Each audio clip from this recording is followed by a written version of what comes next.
여러분 안녕하십니까? 5월 28일 동아 뉴스 스테이션입니다. 요즘 더 멋지게 보이기 위해서 또는 더 젊어 보이기 위해서 염색을 하는 분들이 많습니다. 그런데 염색제에 들어있는 화학 성분이 암 발생률을 높일 수도 있다고 합니다.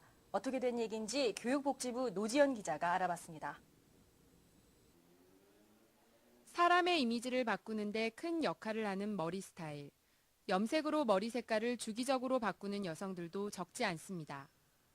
문제는 염색제에 필수적으로 들어가는 화학 성분인 PPD, 파라페닐렌 디아민이라는 성분입니다. PPD는 염색을 빨리 그리고 오랜 기간 유지할 수 있게 해줍니다. 그러나 전문가들은 이 성분에 지나치게 자주 노출됐을 경우 암 발생 가능성을 높일 수 있다고 합니다. 염색약은 두피에 바랐을 경우에는 이제 피부를 통해서 흡수가 되고요. 아니면 이제 이 미용사나 염색을 하시는 염색 공장에 일하시는 분들은 물론 손을 통해서도 그 흡수가 될 수 있지만 호흡기를 통해서도 흡수가 될 수가 있습니다. 피로 순환된 다음에 배설은 신장 쪽에서 배설을 하는 거죠. 여성의 경우 장기간 머리에 염색을 자주 한 여성이 그렇지 않은 여성에 비해 발병률이 3배나 됩니다. 또 10년 이상 직접 머리 염색약을 다룬 여성 미용사가 그렇지 않은 여성에 비해 5배 정도 발병률이 높다는 연구 결과도 있습니다. 아기를 가진 임신부들은 염색을 해도 되는지 고민입니다. 염색약이 혹시 뱃속 아기에게 나쁜 영향을 미치진 않을지 걱정하기 때문입니다. 임신하기 전부터 주위 사람들한테 염색약이 태아한테 미칠 수 있다고, 유해 성분이 들어갈 수도 있다고 해서 저도 임신 중에는 지금 염색 안 하고. 아직까지 임신부를 대상으로 염색제가 기형에 미치는 영향을 연구한 적은 없습니다.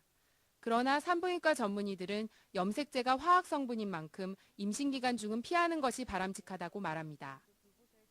다만 모유 수유를 하는 기간 내내 피할 필요는 없습니다. 염색제 성분이 엄마젖을 통해 아기에게 전달될 가능성은 거의 없다고 합니다. 가장 좋은 방법 중에 하나는 매니큐어 염색이라고 하는 방식으로 그 염색 기간은 좀 비록 짧지만 두피나 혹은 모발에 주는 손상이 적은 방식으로 염색을 하는 방식 자체를 바꿔주기도 합니다. 일반 염색이 화학 성분으로 머리카락 속 멜라닌 색소를 빼내는 방식이라면 매니큐어 염색은 모발 겉에 코팅을 입히는 방식입니다. 금발 같은 밝은 색은 만들 수 없지만 PPD 대신 식용색소를 이용한 것이 장점입니다. 그러나 화장품 업계는 위험도가 지나치게 과장됐다고 주장합니다. 그렇게 따지면은 무슨 제품을 사용하든지 간에 사실 화장품 바른다고 피부염이 안 생길 것도 아니고 사실 발병률 같은 걸 따져봐도 그렇게 높지도 않고 굉장히 낮은 수준인데 뭐 발병을 했다 이런 거는 거의 찾아볼 수 없으실 거예요. 국내에서 PPD 성분이 들어간 염색제는 전체의 95%, 최근에는 PPD 함유량을 대폭 낮추고 암모니아 대신 천연 성분을 이용한 제품들도 선을 보이고 있습니다. 동아일보 노지연입니다.